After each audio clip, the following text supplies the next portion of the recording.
My name is Stephanie Mapua. I'm the principal and Situations. That is that. cardiac bed. So we are coming to assess our bed.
movement is supposed to be. So just like when you sit in your armchair, the small one, and you have a place to keep your arm, that is the point they are trying to create in an armchair like. How we are getting it. So that is how you are in. So 5 will go here. So I always prefer getting pillow, the cute one, say. Then you use that one for the arm. So the person will sit, relax here, and the hands are relaxed. You want to come and relax here. Alright, so proceed. Here's the footrest.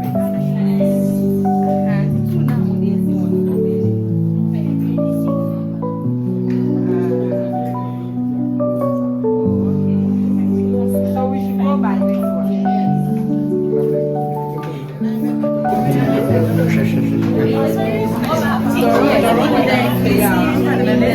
The requirement they added the counter, but when you read the taxes, it does the top section.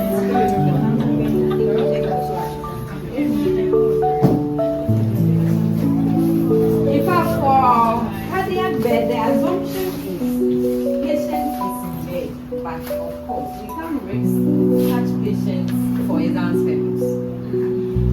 If we are actually doing it for a patient, at this point, a patient never bed that bed, the patient will come and lie down before you now put on the short clothes. Alright.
That is why I said the assumption is that patient is in bed, but they added optional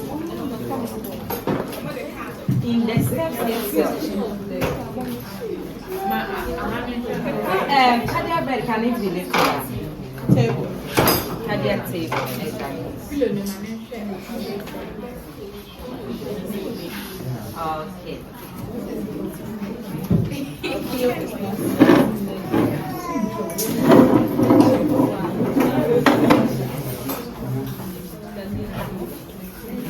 Okay, that's nice.